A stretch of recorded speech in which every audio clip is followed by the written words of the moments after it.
Veins తో బాధపడుతున్నారా? భారతదేశంలోనే బెస్ట్ ట్రీట్మెంట్ అందించే ఏకైక హాస్పిటల్ ఏవిస్. నమస్తే, మీరు చూస్తుంది సుమన్ టీవీ. నేను మీ కీర్తి. నాతో పాటు ప్రముఖ ఆస్ట్రాలజర్ సురేష్ బాబు గారు ఉన్నారు. నమస్తే సురేష్ బాబు గారు. కీర్తి గారు నమస్కారం అండి. మనం ఈరోజు తులారాశి గురించి తెలుసుకోవాలి కదా. మరి తులారాశి వారికి మార్చి నెల ఎంతవరకే కలిసి రాబోతుంది అంటారు? సో మనం తులారాశి కనుక చూసుకుంటేనండి, ఈ మంత్ మనం రాబోయే మార్చి మంత్ మనకి ఫాల్గుణ మాసానికి అసోసియేట్ అయి ఉంటుందండి.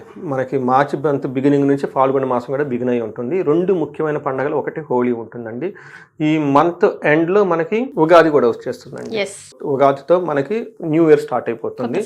ఇందులో వచ్చేటప్పటికి మనకి ఫైనాన్షియల్ ఇయర్ కూడా స్టార్ట్ అవుతుందని మనం చెప్పుకోవాలన్నమాట. రెండు రకాల కోయిన్సిడెన్స్ కలిసి ఉన్నాయండి.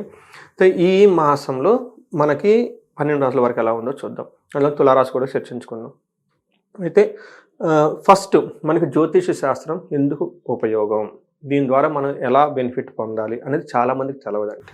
సో మహర్షులు మనకి ఈ జ్ఞానం ఎందుకు ఇచ్చారంటే అండి, భూమి మీద ప్రతి మనిషి పుట్టిన ప్రతి వ్యక్తి, అది ఏ కులం కానివ్వండి, ఏ మతం కానివ్వండి, ఏ కంట్రీ అయినా కానివ్వండి, 4 పనులు వాళ్ళు చేస్తారండి. ధర్మము, అర్థము, కామము, మోక్షం. నాకు వచ్చే ఫోన్ కాల్స్ కూడా వీటికి సంబంధించి వేరే ఏమి రావు, ఇంకా అంతే, ఇంకేం ఉండదండి. సో అయితే బట్ వాళ్ళ ఎక్స్పీరియన్స్ని బట్టి మనకు వస్తూ ఉంటుందండి. మనకి ఏం చెప్పారంటేనండి, మనం ఇవి సాధించేటప్పుడు కొన్నిసార్లు ఈజీగా సాధించేస్తాం, కొన్నిసార్లు చాలా కష్టపడి సాధించేస్తూ ఉంటామండి. కొంతమంది చాలా తక్కువ టైంలో ఉన్నతంగా ఎదిగిపోతుంటారు, కొంతమంది ఎంత చేసినా అక్కడే ఉన్నట్లు ఉంటారనమాట. సో మనకి ఏం చెప్తారంటే, లైఫ్ అనేది చాలా బ్లిస్ఫుల్గా ఆనందమయంగా ఉండాలి అనే ఒక ఉద్దేశంతో మహర్షులు ఈ జ్ఞానాన్ని ఇచ్చారు. దీని ద్వారా రాబోయే ఫ్యూచర్ మనకి ఎలా ఉంటుంది, ఏ విషయాల్లో అనుకూలంగా ఉంటుంది, ఏ విషయంలో ప్రతికూలంగా ఉంటుంది, ఎక్కడ ఫేవరబుల్ ఎక్కడ అన్ఫేవరబుల్ మనకు ముందుగానే తెలుస్తుంది. మనం ఏం చేయాలి, చాలా క్లవర్గా ఎక్కడెక్కడ మనకు ఫేవరబుల్గా ఉందో మన ఎనర్జీ, టైం అంతా అక్కడ ఇన్వెస్ట్మెంట్ చేయాలి. ఎక్కడెక్కడ మనకు ప్రతికూలంగా ఉందో ఫస్ట్ దాన్ని తెలుసుకోవాలి. మనకి యాక్సిడెంట్లో జరిగిన అవమానాలు ఏది జరిగినా ఈ అన్ఫేవరబుల్ కండిషన్లోనే, ఇది ఇక్కడ మనకు అన్ఫేవరబుల్గా ఉంది కాబట్టి ఆ విషయం జాగ్రత్తగా వదిలేయాలి. లేదు చెయ్యాలి అనుకుంటే కొంచెం ప్రికాషన్ తీసుకొని చేయాలండి. అలా ఈ శాస్త్రం మనకి యూజ్ అవుతుంది. బికాజ్ ఇండికేషన్, ఒక దిక్సూచి. అందుకని జ్యోతి అంటే చీకట్లో డార్క్గా ఉంటుంది తర్వాత, కాబట్టి ఒక లైట్ మనకు పడితే ఒక కాంతి వస్తుందండి. సో అందుకని మన జ్యోతిష శాస్త్రం మన మహర్షులు ఇచ్చారు. ఇది మనకి ఒక గొప్ప సైన్స్ అనమాట. సైన్స్ బియాండ్ సైన్స్ అని నేను అంటూ ఉంటాను అనమాట. ఈ సైన్స్ ప్రకారం మనకి ఈ జ్యోతిష శాస్త్రం ప్రకారం, అందులో వేదిక జ్యోతిషం నేను చదివేది వేదిక ఆస్ట్రాలజీ ప్రకారం మార్చి మంత్లో తులారాశి వరకు ఎలా ఉందో చూద్దాం. ఈ తులారాశిలో చిత్తా 3-4 పాదాలు, స్వాతి 1-2-3-4 పాదాలు, విశాఖ 1-2-3 పాదాలంతా మనకి తులారాశిలో ఉంటాయండి. పేరు బలం కనుక మనం చూసుకుంటే రా, రీ, రు, రే, రో, తా, తీ, తూ, తే, ఈ అక్షరాలు మోరాలస్ ఇదే సౌండ్తో ఉన్న అక్షరాలంతా కూడాను మనకి తులారాశిలో వస్తారని గమనించాలి. మన గ్రహస్థితిని బట్టి కనుక మనం చూసుకుంటే సూర్యుడి సంచారం మీనరాశిలో ఉంటారండి. బుధుడు, శుక్రుడు కూడాను మీనరాశిలోనే, ఎలాంగ్ విత్ రాహు కూడా అక్కడే ఉన్నారు. 4 గ్రహాలు వచ్చేటప్పటికి వీళ్ళకి మనకి మీనరాశిలో ఉంటున్నారు. అవి చాలా చేంజెస్ రాబోతూ ఉన్నాయి అందరికి. అంటే ఇదే హౌస్ లో ఉన్నట్టండి ప్లేస్. సో వీళ్ళకి వచ్చేటప్పటికి 6th హౌస్ లో ఉన్నారండి. వీళ్ళంతా 6th హౌస్ లో ఉన్నారు. 6th హౌస్ లో క్రూర గ్రహాలు ఉంటే కలిసి వస్తుంది. ఒక రకంగా చెప్పాలంటే ఈ తులారాశి వాళ్ళకి బాగుందని చెప్పుకోవాలి. మీరు అడిగిన చిన్న క్వశ్చన్ క్లూ బట్టి చూస్తే. కుజుడు వచ్చేటప్పుడు వీళ్ళకి 3rd హౌస్ లో ఉన్నారండి. ఒక రకంగా ఆల్ మేజర్ గ్రహాలు కనుక చూసుకుంటే వీళ్ళకి ఒక మంచి ప్లేస్ లో ఉన్నారు అని మనం తెలుసుకోవాల్సి అన్నమాట. కుజుడు 9వ హౌస్లో ఉన్నారండి, 3 కలుస్తారు. సో ఈ ప్రకారం మనం చూసుకుంటే మనకి లఘు గోచారం, సూక్ష్మ గోచారం అన్న కాన్సెప్ట్తో కనుక చూస్తే ఎలా ఉంటుందంటే, మార్చ్ 15th ముందు 14th ముందు వీళ్ళకి మనోరుజం, కొంచెం మనసులో బాధపడే చిన్న అవకాశాలు లాంటివి ఉంటాయి, పడ్డ ఎక్కువగా కాదు ఉంటుంది. అయితే వీళ్ళకి 14th తర్వాత ఎలా ఉండబోతుంది, ప్లస్ ఈ మాసం అంతా ఎలా ఉండబోతుంది అంటే, మనకు మహర్షులు ఒక లఘు గోచారం, సూక్ష్మ గోచారం అనే కాన్సెప్ట్ ద్వారా చిన్న మాటలతో మొత్తం తెలుసుకోవచ్చు అనమాట. సంస్కృత పదాలతో వీళ్ళు ఏం చెప్తారంటే, శత్రునాశాంత దేహరుజం విజయం విపత్తిం అని చెప్తారు. అంటే ఇటు మీనింగ్ ఏమంటేనండి, మనసులో కొంచెం చిన్న బాధలు పడే సంఘటనలు జరిగే అవకాశం ఎక్కువగా ఉంటుంది. శత్రువుల పైన వీళ్ళది పైజేయగా ఉంటుంది. ఎవరైనా కనుక శత్రువులతో ఇప్పటిదాకా బాధపడుతుంటే ఈ టైంలో ఆ బాధ పోతుంది. రెండోది హెల్త్ కాంప్లికేషన్స్. ఇప్పటిదాకా ఎవరైనా కనుక బాధపడుతుంటే హెల్త్ కాంప్లికేషన్ నుంచి బయటపడే అవకాశం ఎక్కువగా ఉంటుంది. ఈ మాసం అంతా ఏదైనా కనుక సక్సెస్ సాధించాలనుకునే వాళ్ళకి అవరోధాలు ఎక్కువగా ఏముండవు, నార్మల్గా సక్సెస్ వచ్చే అవకాశం ఎక్కువగా ఉంటుంది. తర్వాత మనకి ఒక విషయంలో కేర్ఫుల్గా ఉండాలి. అనుకోని విధంగా విపత్తి, ట్రబుల్స్ వచ్చే అవకాశం ఎక్కువగా ఉంది. ఇది మాత్రం కొంచెం కేర్ఫుల్గా ఉండాలి. మిగతా అన్ని విషయాలు చాలా సాధారణంగాను, లేదంటే చాలా బాగుండే అవకాశం ఎక్కువగా ఉంటుంది. అది మంచిగా ఉండదు, చెడుగా ఉండదు, మనకు న్యూట్రల్ తటస్థంగా ఉండే ఒక మాసం అని మనం వీళ్ళకి అనుకోవాలి. ఒక రకంగా చెప్పాలంటే బాగుందని మనం చెప్పుకోవాలన్నమాట. సో మనకి డీటెయిల్స్ చూస్తే సూర్యుడు వీళ్ళకి 6వ ఇంట్లో ఉన్నారండి. ఉండటం వల్ల జనరల్గా వీళ్ళకి మనకి షష్టౌ రవో అంటే మనకి 6వ ఇంట్లో కనుక రవి ఉంటే సుసౌఖ్యధీన్ యత్నకార్యార్థ సాధనం దేహారోగ్యాది సంతోషం వస్త్రధన లాభకృత్ అని చెప్తారు. మనకి సంస్కృత శ్లోకాల మీనింగ్ చేస్తుంటే ఈ టైంలో శుక్రుడు వీళ్ళకి అనుకూలంగా ఉంటుంది, సూర్యుడు వీళ్ళకి అనుకూలంగా ఉన్నారు. ఏ విధంగా అనుకూలంగా ఉన్నారంటే సంతోషం ఉంటుంది, ధనలాభం ఉంటుంది, అన్ని కష్టాలు తెలియకపోతే ధైర్యంగా చాలా బాగుంటారు. ఒకే ఒక విషయం వీళ్ళు కేర్ఫుల్గా ఉండాలి, లాస్ ఆఫ్ ప్లేజర్స్. సో వీళ్ళు ఏమైనా కనుక రొమాన్స్ ఇట్లాంటివి ప్లేజర్స్ కానీ ఉంటే వాటి నుంచి సుఖం అనేది వీళ్ళకి ఉండదు అని మనకి శాస్త్రంలో చెప్పారు. తర్వాత కుజుడు వీళ్ళకి 9th హౌస్లో ఉండి 12th హౌస్ 4th హౌస్లో ఉండటం వల్ల కుజుడికి సంబంధించిన విషయాల్లో వీళ్ళకి అంత ఎక్కువ ఇబ్బంది పడే, యాక్చువల్గా అయితే కుజుడు వీళ్ళకి అంత అనుకూలంగా లేరు. కానీ విపరీత వేద అన్న ఒక కాన్సెప్ట్ ఉండటం వల్ల కుజుడు వీళ్ళకి ఎక్కువగా ఇబ్బంది పెట్టే విధంగా ఉండరు, ఒక నార్మల్గా ఉంటారనమాట.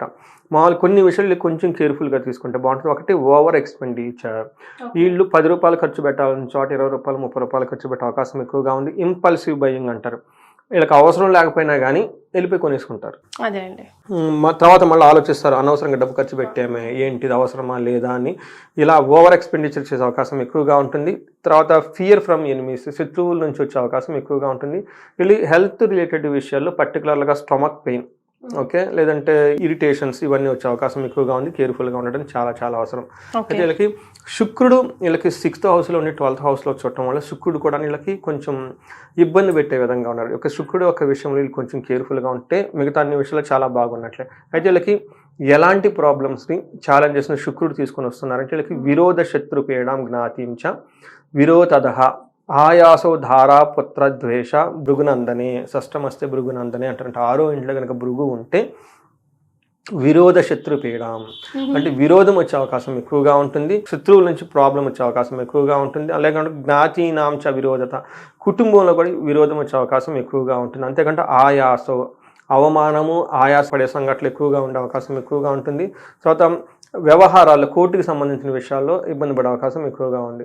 బట్ ఇది ఒక రకంగా ఇంకొక యాంగిల్లో మంచి కూడా చేస్తున్నాడు, శుక్రుడు మంచి చేస్తున్నాడు. ఏ విధంగా మంచి చేస్తున్నాడు అంటే వీళ్ళకి రొమాన్స్ విషయంలోనూ, తర్వాత స్పౌస్ వైఫ్ అండ్ హస్బెండ్ విషయంలోను, అన్యోన్యత విషయంలోను, తర్వాత ఎక్స్పెండిచరు శుభ కార్యక్రమాల గురించి ఎక్కువ ఖర్చు పెడతారు. ఇలా ఈ వీటికి సంబంధించిన విషయాల్లో కొంచెం శుక్రుడు అనుకూలంగా ఉన్నారు. ఒక రకంగా చెప్పాలంటే మనకి వీళ్ళకి ఒక గ్రహస్థితిని ప్రకారము ఒక 70% చాలా బాగుంది, ఇలాంటి చాలా న్యూట్రల్ తటస్థంగా ఉంది, ఒక కామ్ గోయింగ్ మంత్ అని మనం అనుకోవాలి. సో 30% మాత్రమే ప్రాబ్లం ఉంది. మరి నక్షత్రాల ప్రకారం ఎలా ఉందండి తులారాశి వారికి? నక్షత్రం స్వాతి, చిత్త, విశాఖ, ఈ 3 నక్షత్రాలు. ఇందులో చిత్త నక్షత్రం వాళ్ళు కనుక చూసుకుంటే 2 విషయాల్లో చాలా బాగుంది, 2 విషయాల్లో ఛాలెంజింగ్ గా ఉంది. ఫస్ట్ ధన ప్రాప్తి, రాజ్యలాభము. వీళ్ళకి ధనం వచ్చే అవకాశం ఎక్కువగా ఉంటుంది, రాజ్యలాభం అంటే ప్రమోషన్స్ వచ్చే అవకాశం కూడా చాలా ఎక్కువగా ఉంటుంది. ఈ రాశి వాళ్ళు కనుక అప్పటిదాకా ఏదైనా వెయిట్ చేస్తుంటే వాళ్ళకున్న వర్క్లో చాలా ఇంప్రూవ్మెంట్ వచ్చే అవకాశం ఎక్కువగా ఉంది. తర్వాత వీళ్ళకి హెల్త్ కాంప్లికేషన్స్ అది కూడా శుక్రుని వల్ల వచ్చే అవకాశం ఎక్కువగా ఉంది. అతిగా భయపడే సిచ్యువేషన్స్ కూడా ఎక్కువగా ఉండే అవకాశం ఎక్కువగా ఉంది.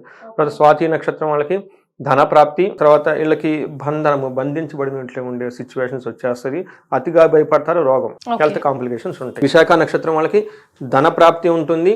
తర్వాత వీళ్ళకి ఛాలెంజెస్ కనుక చూస్తే బంధనము, ఏదో ఒక విషయంలో వీళ్ళకి ఎలా వెళ్ళాలితే బాగుంటుంది అనే ఒక కన్ఫ్యూజన్ అయిన స్టేట్లో సందిగ్ధతలో ఉండే అవకాశం ఎక్కువగా ఉంది. వీళ్ళు ఎక్స్పర్ట్స్ని కనుక కలిస్తే, మెంటార్స్ని ఇలాంటి వాళ్ళని కలిసినా, లేదంటే మంచి జ్యోతిష్కుల్ని కలిసినా కానీ వాళ్ళకి చాలా క్లారిటీ వస్తుంది. సో ముందు ఎలా ఉంటుంది, ఫ్యూచర్ ఎలా ఉంటుంది, ముందు వెళ్ళొచ్చా వెళ్ళకూడదా అని చెప్పేసి నాకు ఉదయాన్నే మార్నింగ్ ఒక ఫోన్ కాల్, మార్నింగ్.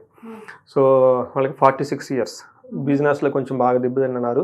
46 ఆల్రెడీ అయిపోయింది కదా, అసలు ముందుకెళ్తే బాగుంటుంది, అసలు నాకు లైఫ్ ఏంటి, ఈ టైంలో కొంచెం హెల్త్ మిడ్ లైఫ్ కదండి, ఇప్పటిదాకా మనం అన్ని చేస్తే ఉండదు, పిల్లలు పెద్దవాళ్ళు అయి ఉంటారు, సో ఇప్పటిదాకా మనం సాధించింది ఏం లేదు, అసలు ముందు మన ఫ్యూచర్ ఉందా లేదని ఇలాంటి సందిగ్ధత చాలా మందికి వస్తున్నాయి. ఈ టైంలో జ్యోతిష శాస్త్రం ఈజ్ రియల్లీ వర్క్స్ అండి. వాళ్ళకి చాలా మందికి కొన్ని యోగాలు ఉంటాయండి, ఇవి 42 తర్వాత యాక్టివేట్ అవుతాయి. 42, 43 నాకు ఫోన్ చేసిన వాళ్ళకి చెప్పాను, మీకు 43 తర్వాత 42 తర్వాత లైఫ్ బాగుంటుంది, లాస్ట్ పార్ట్ వరకు బాగుంటుందండి, టెన్షన్ ఏం పడద్దు, లైఫ్ స్టార్ట్ చేయండి, ఓకే, ఫ్రెష్గా మళ్ళీ యోగా చేయండి, మెడిటేషన్ చేయండి, శారీరకంగా మెంటల్గా ఫిట్గా ఉండండి, so you be ready for the next level of the life. ఇలా పారిజాతి యోగం అంటారు, వాళ్ళకి ఆ పారిజాత యోగం చెప్పాను, మీరు చిన్నప్పటి నుంచి ఇలా ఇలా ఇలా పడ్డాను, అవునండి అన్నారు. సో అదంతా అయిపోయింది, full stop. Next life start అయిపోతుంది. దాని టర్నింగ్ పాయింట్ ఏమంటే మీరు నాకు గురువుని కలవటం. ఎవరో ఒక వ్యక్తిని కలవాలి కదండి, లేదంటే మా సందిగ్ధతో అదే మైండ్లో పెట్టుకుని టైం అంతా వేస్ట్ చేసేస్తారు, అంతే కదండి. లేదు, మీకు ఈ యోగం ఉంది, గూగుల్ చేసుకోండి, పారిజాత యోగం ఇదని చెప్పేసాను, చేసుకొని ఇంకా బాగా మీ నాలెడ్జ్ ఎన్హాన్స్మెంట్ చేసుకొని మీ హారోస్కోప్ గురించి మీరు తెలుసుకోండి ఫస్ట్.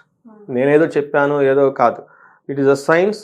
గూగుల్ ఇప్పుడు మనకు అందరికి అందుబాటులో ఉంటుంది, చేసుకోండి. ఎలా ఎలా చేయాలి, కీవర్డ్స్ ఏం పెట్టాలో నాకు చెప్పాను, చేసుకొని అంత అయిన తర్వాత 2 రోజుల తర్వాత మళ్ళీ కాల్ చేయండి, నాకు ఏం చేయాలో చెప్పాను. సో ఏమవుతుందంటే సందిగ్ధత, బంధనం ఇలాంటి వాటి కనుక ఉన్నప్పుడు ఈ జ్యోతిష శాస్త్రం మనకు చాలా హెల్ప్ అవుతుంది. సో అంత హెల్త్ కాంప్లికేషన్కి ఉండే అవకాశం కూడా ఉంది కాబట్టి వాటి నుంచి చక్కగా ఫుడ్ అదంతా తింటూ జాగ్రత్తగా ఉండాలి. తర్వాత విశాఖ నక్షత్రం వాళ్ళకి జ్వరాలు వచ్చే అవకాశం ఎక్కువగా ఉంటుంది, కేర్ఫుల్గా ఉండాలి. బట్ మిగతా నక్షత్రాల వాళ్ళంతా చాలా బాగుంది, ఏం టెన్షన్ ఏం లేదండి. బట్ రెమెడీస్ ఏం సూచిస్తారండి వీళ్ళ కోసం?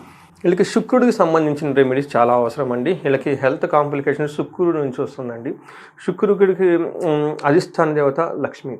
ఓకే, మనకి శుక్రవారాలు కూడా వీళ్ళు చాలా జాగ్రత్తగా ఉండాలి. తర్వాత సుకన్య పూజ అంటారు అనమాట, సుహాసిని పూజ అని కూడా అంటారు. ఈ సుహాసిని పూజ చిన్న చిన్న పిల్లలు అంటారు కదండి, అమ్మాయిలు ఉంటారు చిన్న చిన్న బేబీస్, వాళ్ళని తీసుకొచ్చేసి వాళ్ళకి 7-8 years వాళ్ళకి తీసుకొచ్చేసి కొంచెం ఏమైనా వాళ్ళు మరమరాలు కానివ్వండి, బెల్లం ఇలాంటి వాళ్ళకి తినడానికి ఏమైనా ఇచ్చేస్తే, ఆ తర్వాత వాళ్ళకి కుంకుమ, పసుపు, ఇలా అరటిపండు ఏదైనా వాళ్ళకి ఇస్తూ ఉంటే అలా ఇస్తుంటే బాగుంటుంది. తులసి చెట్టుని పూజించాలండి.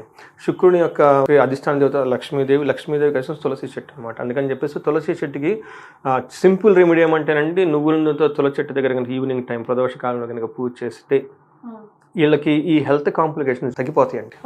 తగ్గిపోతాయి. అతిగా భయపడే సిచ్యువేషన్స్ ఎక్కువగా ఉందండి. వీళ్ళకి భయపడిన సందర్భాల్లో కనుక మన్యు పాశుపత అభిషేకం కనుక చేయించుకోగలిగితే వీళ్ళకి కనబడిన శత్రువులు, కనిపించే శత్రువులు, ఇబ్బంది పెట్టే శత్రువులు, రాక్షస పీడలు మొత్తం ఎగిరిపోతాయండి. ఇన్స్టాంట్ రిలీఫ్ అండి. అంటే వాళ్ళకి లోకల్లో కనుక ఊపించుకుంటే, అది చేయలేని వాళ్ళు అట్లీస్ట్ ఏకాదశ రుద్రాభిషేకం చేయించుకున్నా కానీ, శివుడికి అభిషేకం చేయించుకున్నా కానీ ఈ అతిగా భయపడేదని పోతాయండి. రెండోది, ఎక్కడైనా కనుక రావి చెట్టు దగ్గర కనుక జంట నాగు పాములు ఉంటే కనుక అభిషేకం చేయండి, పాలతో అభిషేకం చేసి. వెరీ సింపుల్, పంచోపచార పూజ సరిపోతుందండి.